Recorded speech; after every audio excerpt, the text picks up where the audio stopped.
The room was downstairs, away from the party, away from the laughter, away from the guests who had spent the evening pretending not to notice what almost everyone there already understood. It was the winter of 1989. A private house near Ham Common, southwest London. Upstairs, glasses clinked beneath warm lights. People talked. Music played. Another aristocratic gathering continued as if nothing unusual were happening. But Princess Diana was searching for her husband, and for Camilla Parker Bowles, her protection officer, Ken Wharf, was close behind her. He had seen Diana frightened before. He had seen her angry. He had seen the emotional strain of a marriage that increasingly seemed to contain conversations from which the wife herself had been excluded. But this was different. Diana had reached the point where knowing was no longer enough. She wanted Charles and Camilla to know that she knew. Wharf later recalled that Diana came looking for him, visibly distressed after realizing both Charles and Camilla had vanished from the main gathering. She wanted his help finding them. He tried to warn her against creating a confrontation. Diana continued anyway. Document pub.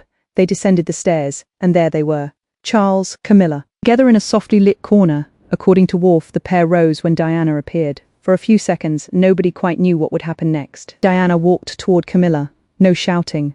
No thrown glass. No dramatic scene designed for witnesses. Something far more unnerving. Control. Wharf remembered Diana asking him not to leave. His presence seemed to give her courage. But he believed the conversation was too personal for him to stand inside the room, so he withdrew to the bottom of the stairs, remaining close enough to protect her, but no longer participating in the exchange. Document pub. What happened next survives because Diana herself later described it. And one sentence from that encounter would come to represent almost everything that had happened inside her marriage. Camilla, according to Diana's account, told her in substance that she had enormous public admiration, men who adored her, and 2 beautiful children. What more could she want? Diana's answer was devastatingly simple. I want my husband. That was it. 4 words. Not the monarchy, not revenge. Not victory over Camilla, her husband. And suddenly, the entire glamorous spectacle surrounding the Princess of Wales looked different, because for years Britain had been looking at a woman who apparently possessed everything. Palaces, jewels, crowds, 2 sons, global fame. But inside that basement, Diana reduced the problem to the one thing none of those possessions could replace. She wanted the marriage she believed she had entered. And she wanted the other woman to stop pretending Diana did not understand what was happening. Diana later remembered telling Camilla not to treat her like an idiot. She knew. That word matters. Knew.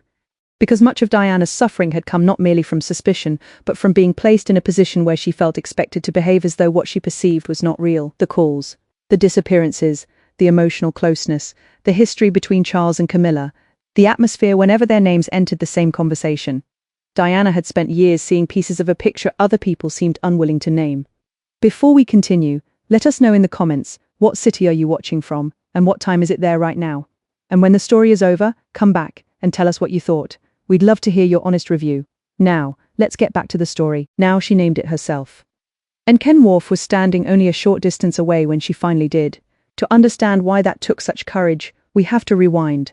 Long before the confrontation, Camilla had already occupied an unusual position in Charles's emotional world. Charles and Camilla had known each other before Charles married Diana. Camilla married Andrew Parker Bowles in 1973. Charles married Diana in 1981. But the relationship between Charles and Camilla did not simply vanish from the emotional landscape. Years later, Charles publicly acknowledged adultery, while maintaining that it occurred after his marriage had become irretrievably broken down. Diana, meanwhile, consistently described Camilla's continuing presence as central to the collapse of the relationship. CBS News for Diana, the problem was not abstract. It entered ordinary moments. A telephone call could change the mood of an evening. A name could make her suspicious. A social event could become a test. And perhaps the cruelest part was that the people surrounding Charles often knew more than Diana wanted them to know. That meant humiliation was not confined to 2 people inside a marriage. It had an audience. Friends, staff, protection officers, members of the same social circle.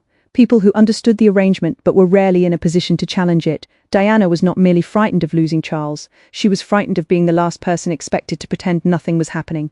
That is what made the 1989 party so important. It was being held to celebrate the 40th birthday of Camilla's sister, Annabel Elliot, at the home of Lady Annabel Goldsmith. Wharf wrote that many people were surprised Diana attended at all. Even Charles had apparently questioned why she wanted to be there, but Diana believed she should attend alongside her husband, appear together, maintain unity, do the expected thing, the royal thing, smile, talk, continue. Wharf remembered Diana saying before arriving that she did not intend to greet Camilla affectionately. Even then, however, he did not believe she had arrived with a carefully prepared confrontation in mind. Document pub. That distinction matters. This was not Diana entering the house with a speech folded into her handbag. The confrontation developed because of what happened inside. Dinner passed. Then Charles disappeared. Camilla disappeared too. Diana noticed. Other guests reportedly tried to discourage her from looking for them. Imagine what that communicates without anyone speaking plainly. Don't go downstairs. Don't ask. Don't look. Leave it alone. The institution did not always need formal rules. Sometimes social silence performed the same function. But Diana refused. She called for Ken. He had been away from the main party, allowing the royal couple privacy while still remaining responsible for their security. When Diana found him, Worf recalled that she was tearful. She told him she had endured enough. She wanted to find Camilla. Now, Worf questioned whether confronting her was wise. Diana went anyway, down the staircase, into the basement. One step at a time, and this is where the popular version of Diana often becomes misleading. People remember the later Diana, the woman who sat before TV cameras and discussed her marriage. The woman photographed walking alone in front of the Taj Mahal. The woman who separated from Charles. The woman who developed an increasingly independent public identity. But the Diana walking downstairs that night had not yet become that woman. She was afraid. Diana herself later described being terrified of Camilla during the encounter. CBS News, courage is often remembered incorrectly. We imagine courageous people entering rooms without fear, but Diana's version was the opposite. Fear remained, she walked into the room anyway. That is why she would later consider the confrontation among the bravest moments of her marriage. She found Charles and Camilla. Worf saw them. Diana approached, and the balance changed. Until then, much of the emotional power had belonged to what remained unspoken. Charles and Camilla possessed knowledge. Their social circle possessed knowledge. The way Diana possessed suspicion and pain. The moment Diana spoke, secrecy lost part of its power. She could not force Charles to love her differently. She could not force Camilla to disappear, but she could refuse to participate in the fiction that she understood nothing. Diana later recalled keeping her voice extremely calm, not rage, not hysteria. Calm, she acknowledged that Camilla might see Diana herself as the obstacle. Then came the crucial point. Diana knew what was happening. Don't treat me like an idiot. That sentence was not really about Camilla alone. It was a rejection of an entire position Diana had been placed in. The naive wife, the emotional girl, the jealous princess, the woman who could supposedly be reassured with explanations while evidence accumulated around her. No, she knew. And once she said it aloud, nobody in that room could make her unknow it. Camilla's answer, as Diana remembered it, made the moment even stranger. She pointed toward all the advantages Diana possessed. Her popularity, her children, the admiration surrounding her. What else could Diana possibly need? Diana's response stripped away every distraction. I want my husband. The sentence still lands because there is nothing royal about it. Any title could disappear from the story and the emotion would remain. And the terrible discovery that being admired by millions cannot compensate for being unwanted by the one person whose love you expected to have. Nearby, Ken Worf waited. He did not remain inside for the entire exchange, and later accounts should not pretend that he personally heard every sentence Diana subsequently reported, but he saw what happened before, and he saw Diana immediately afterward. That may be equally important. Worf remembered her emerging from the conversation changed. She appeared almost exhilarated. Not because she had won Charles back. She had not. Not because Camilla apologized and disappeared. She did not. Diana felt relief because she had finally done the thing she had feared. She had confronted reality directly. She returned upstairs with her head held high. Document pub. Charles and Camilla followed later. Worf remembered them appearing shaken by Diana's decision to confront the situation. The party resumed. People circulated. Conversation continued. Everyone performed normality again, but something had changed. Diana had broken the silence, and once silence is broken, restoring it becomes much harder. The journey home was different. According to Worf, the atmosphere inside the car became tense and cold. Diana repeatedly challenged Charles over the humiliation she felt she had suffered that evening. CBS News now noticed the difference between the basement and the car. Downstairs, Diana had been controlled, measured, almost unnaturally calm. In the car, the emotional cost arrived. This is another recurring pattern in her story. Public strength, private collapse. She could perform the difficult act, then suffer afterward. Diana later said she cried through the night and could not sleep. Observing her state after the confrontation, came to regard the evening as a turning point. Document pub. That is why calling this a triumph is too simple. Diana did not walk downstairs and defeat Camilla. She did not save the marriage. Charles did not suddenly return emotionally to his wife. The affair did not disappear. There was no cinematic victory. Something quieter happened. Diana stopped requiring other people to confirm what she already understood. That is the real transformation. Before the confrontation. Am I imagining this? After the confrontation. I know before. Perhaps this can still be explained. After. Don't treat me like an idiot. Before. How do I make them admit it? After, they know that I know. And that shift matters because control over reality is often the first thing lost in an emotionally destructive relationship. If another person can convince you that your eyes are wrong, your instincts are wrong, your memory is wrong, then every argument begins on ground they control. Diana reclaimed that ground, not elegantly, not painlessly, but decisively. Years later, the world would hear a much more confident version of the same argument. In 1995, during her Panorama interview, Diana summarized the collapse of her marriage with the unforgettable observation that there had been 3 people in it. By then, millions understood immediately whom she meant, but 6 years earlier, there had been no television audience, no interviewer, no global headline. Just a basement. Protection officer.